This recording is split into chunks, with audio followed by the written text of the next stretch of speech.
Bonjour à tous, c'est Wedicap. Aujourd'hui, nouvelle vidéo, la vidéo que le Mossad veut faire supprimer à tout prix. Cette jeune femme s'exprime courageusement sur les réseaux sociaux, sur Instagram, dans lequel, vous allez voir dans cette vidéo, elle va nous faire des révélations ultimes. Elle va parler justement du socio, on ne peut pas dire le mot entier, mais vous avez compris, de l'État israélien, mais surtout de la manière dont les gens grandissent dans les familles israéliennes et à quel point on change la perception de la morale, de la dignité et de la façon de voir les choses quand on grandit dans une famille socio-israélienne.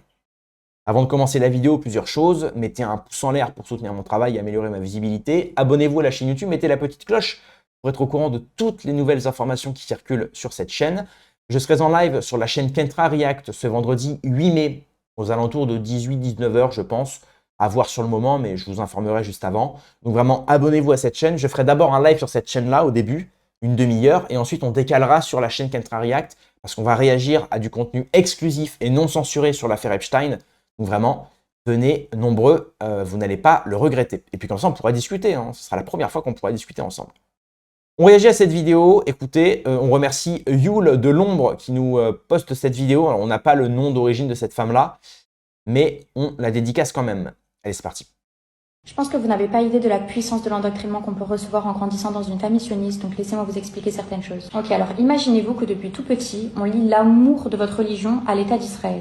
On vous explique que depuis des millions d'années, les Juifs ont été persécutés partout dans le monde et qu'Israël est enfin le lieu où ils peuvent se sentir en paix et en sécurité. C'est leur refuge, leur terre promise. Ils vous racontent aussi des histoires héroïques de la fondation d'Israël où les colons juifs ont transformé un désert en un pays prospère malgré les difficultés qu'ils ont dû surmonter. Vous entendez que les Israéliens, dès le début, ont été des bâtisseurs de paix mais qu'ils ont dû se défendre pour leur survie. On vous dit que les Palestiniens sont comme des agresseurs qui refusent systématiquement la paix et préfèrent la violence. Ils vous montrent des images pour vous convaincre qu'ils sont une menace constante et que leur seul objectif est de nuire à la vie des citoyens israéliens. Dans les livres que vous lisez et à l'école, on vous apprend que toutes les actions militaires sont des mesures de défense nécessaires pour protéger la vie des Israéliens contre des attaques. Vous voyez des cartes où les territoires palestiniens sont souvent absents et vous grandissez avec l'idée que ces zones sont finalement légitimement israéliennes. Et on vous dit que chaque guerre gagnée, c'était une bataille pour la survie contre des adversaires déterminés à porter l'atteinte à Israël. On vous montre les soldats comme des protecteurs ultimes, des héros faisant preuve de la plus haute morale, même dans les moments les plus difficiles. Vous voyez des images de soldats et dans des enfants, des personnes âgées, ce qui renforce l'idée qu'ils sont là uniquement pour protéger et servir le peuple. Mais évidemment, quand il s'agit des dirigeants palestiniens, on vous dit qu'ils ne sont pas dignes de confiance et qu'ils exploitent leur propre peuple pour des interventions personnelles. Ils sont présentés comme les plus gros obstacles à la paix, que ce sont des personnes qui éduquent leurs enfants dans la haine et la violence. On vous explique que l'existence d'Israël est la seule garantie que les persécutions subies dans le passé ne se reproduiront jamais. Comme un refuge indispensable pour le peuple juif, tout en insistant sur la nécessité constante de protection. Donc évidemment, petit à petit, vous en venez à croire que tout est noir ou blanc. Israël est la victime qui ne fait que se défendre et les Palestiniens sont les agresseurs. C'est ce qu'on vous dit, ce qu'on vous répète, et naturellement, comme vous n'avez aucune raison de douter de ce que vous aimez, vous y croyez. Ça en devient votre vérité. Mais avec le temps, certains commencent à poser des questions, des doutes apparaissent, et c'est là qu'on se rend compte que la réalité est bien plus complexe. Malheureusement, certains préfèrent rester dans le déni et s'accrocher à ce qu'on leur a raconté plus jeune. Rappelons que nos aînés ont souvent été endoctrinés, sans même le savoir. Ce n'est pas de leur faute. Mais aujourd'hui, nous avons accès à des informations et des témoignages en temps réel de ce qui se passait réellement en Palestine. Il est de notre devoir d'éduquer les générations futures en leur exposant la vérité. Je pense que vous n'avez pas idée de la... Alors la vidéo était coupée, c'est dommage parce qu'elle disait un truc intéressant. Ouais, effectivement, on s'est éduqué. Et j'irais même plus loin. Je dirais que concernant ce qu'elle a dit, quand elle dit qu'effectivement on grandit dans cette réalité, qu'on a cette perception des choses, et que si on essaye d'aller à l'encontre de ça, c'est pire parce que si un Israélien tente de se retourner, on le voit bien, derrière, il perd tout. Il perd tout. Si derrière, même si vous n'êtes pas israélien, c'est-à-dire que si vous dites bon écoutez, moi je ne crois pas trop aux narratifs sociaux, je pense qu'on nous ment un petit peu, bah, tout de suite on vous dit que vous êtes antisémite. Vous êtes antisémite. Bah oui, parce qu'on va vous dire, bah oui, non mais attendez, vous ne croyez pas, vous ne croyez pas, mais on a les images du 7 octobre. Voilà, c'est quoi la suite? Vous n'allez pas croire à ce qui s'est passé pendant la Seconde Guerre? Tout de suite, voilà. Et pourquoi? Parce que il faut savoir que, moi j'en ai déjà parlé en vidéo, mais les juifs qui vont dans les écoles rabbiniques, donc où les rabbins leur donnent des cours, etc., on vous apprend ce qu'on appelle le pilpoul, qui est très connu notamment dans le Talmud. Le pilpoul, qu'est-ce que c'est? Le pilpoul, c'est une manière en fait de toujours gagner vos débats en renvoyant la balle à l'agresseur, enfin en renvoyant la balle à l'envoyeur. Qu'est-ce que c'est? Moi, j'ai été victime du pilpoul, je vous le dis. J'ai fait une vidéo Instagram, d'ailleurs, je pourrais montrer mon Instagram, ça fera un peu de pub, où j'ai mis, vous savez, j'ai repris la musique I don't know, na na na na na na, I don't know, bref. Et en fait, il y avait une tendance sur cette musique-là, c'était de parler justement en disant, je prends mon exemple, mais moi j'avais mis une phrase du Talmud qui disait Jésus baigne dans un bain d'excréments en enfer. Euh, et là, ce qui est intéressant, c'est que j'ai mis donc, à votre avis, ça vient de quelle religion? Et au début, je mets islam, point d'interrogation, I don't know. Ensuite, je mets bouddhisme, I don't know. Et ensuite, je mets, voilà, ça vient du talmudisme. Donc judaïsme, enfin judéo-talmudique, quoi. Évidemment, ça ne parle pas de tous les juifs ne pensent pas ça, on le sait. Et derrière, un rabbin a réagi à ma vidéo sur Instagram en disant, et c'est là où justement vous allez voir le pile-poule incroyable. Alors depuis, il a supprimé la vidéo, hein, ça c'est intéressant. Enfin, et dans la vidéo, il dit, mais vous voyez, cet homme-là, il fait cette vidéo-là, pas parce qu'il est curieux, parce qu'il est antisémite. Et parce qu'il est antisémite, il vous fait ce genre de vidéo. Et puis, c'est comme ça pendant 10 minutes, quoi. Et il dit, ouais, en plus, il a jamais ouvert un livre saint, regardez, il ment et tout. Et donc moi, en commentaire, tu sais, il y a mes abonnés, ils sont venus me défendre et tout. Et moi, je suis venu en commentaire, j'ai dit, ouais, mais du coup, tu peux nous citer le passage en question si c'est faux? Parce qu'en plus, je cite le passage, c'est Gittin 54b, je crois, un truc comme ça.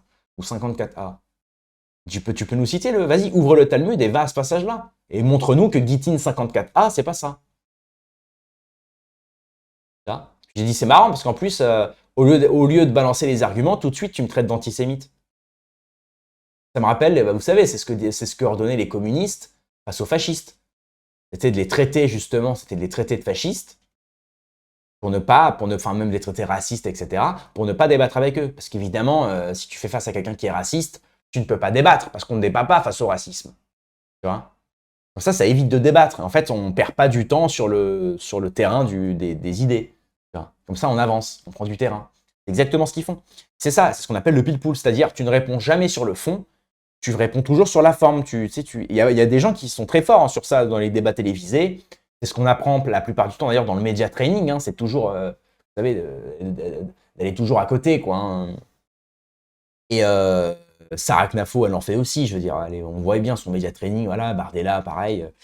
Mais plus particulièrement les rabbins et tout. Et voilà, et moi j'ai été victime de ça. Et c'est pour vous dire, c'est des gens, voilà, ils sont. Et j'en ai parlé hier, je crois, en vidéo, où on voit effectivement sur TikTok une vidéo. Pardonnez-moi, une vidéo d'un rabbin, enfin, en tout cas, c'est un type qui anime, en fait, un événement avec des personnalités juives et avec des enfants, etc. Et à un moment, il dit à un enfant de venir, il dit, voilà, combien il y a de yeshirot dans je sais plus quoi, enfin, il fait une référence au judaïsme, certainement dans un livre ou quoi. Et le petit enfant, il dit, je sais pas. Et il dit, on ne dit pas, je sais pas, on ment. Il dit ça, tu vois, il dit, on ne dit pas, je sais pas, on ment toujours. Après, il repose la question, il dit, combien il y a de yeshirot? Et l'autre, il dit, un. Il dit 2, l'autre il dit 3, et l'autre il dit non, il y en a 5, parce que Yeshirot il compte pour 4, enfin bref, un truc comme ça. Et c'est marrant. Pareil, il y a la vidéo de Golnadel qui dit mais moi je mens tous les jours, il y a le pieux mensonge, il y a l'ignoble vérité, le mensonge est nécessaire, etc. Voilà, il légitime le mensonge. C'est intéressant aussi, tu vois. Pareil, dans les livres saints du judaïsme, il est dit, alors il y a un contexte, hein, mais dans les livres saints du judaïsme, il est autorisé de mentir, notamment dans les tribunaux, face à un non-juif. Alors, c'était en rapport à l'époque avec les Romains et les païens, parce qu'à l'époque, les païens récoltaient l'impôt, enfin bref. C'est un contexte historique. Sauf que si les gens lisent le texte et le prennent du pied de la lettre, les gens vont se dire « Ah, ça veut dire qu'il faut que je mente ». Et donc, effectivement, on leur apprend tout petit, voilà, il faut mentir, il ne faut pas dire la vérité, il faut toujours mentir. C'est quand même une drôle de... C'est pas du tout... Et là, après, on nous parle de judéo-christianisme. Mais pardon, hein, le christianisme européen, on nous apprend pas à mentir, au contraire. Hein. Et si tu mens, tu vas en enfer. Enfin, c'est des trucs comme ça, tu vois. Moi, on m'a toujours appris ça. Si tu mens, tu vas en enfer. Si t'es mauvais, tu vas en enfer. On t'apprend pas à être mauvais, tu vois. On t'apprend justement à être toujours bon, à dire la vérité, à faire du bien aux autres, à être gentil avec son prochain, etc. Voilà, on n'a pas les mêmes références. C'est pas grave. On peut quand même cohabiter ensemble. C'est pas grave.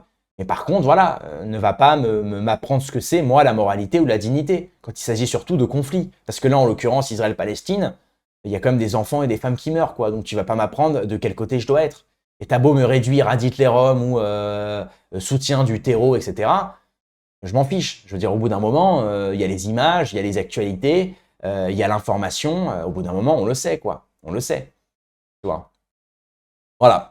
Donc, c'était une petite vidéo dans laquelle, voilà, un petit cours hein, finalement, mais très intéressant. Donc, merci à cette femme-là hein, pour cette vidéo. On n'a pas son nom. Si certains ont son nom, bah, n'hésitez pas à me le dire, qu'on puisse relayer ses réseaux sociaux. Et puis, bah, écoutez, moi, je vous donne rendez-vous dans quelques heures ou à demain pour une prochaine vidéo. Paix et amorceau mes amis et mes ennemis. Et surtout, surtout, sur mes ennemis.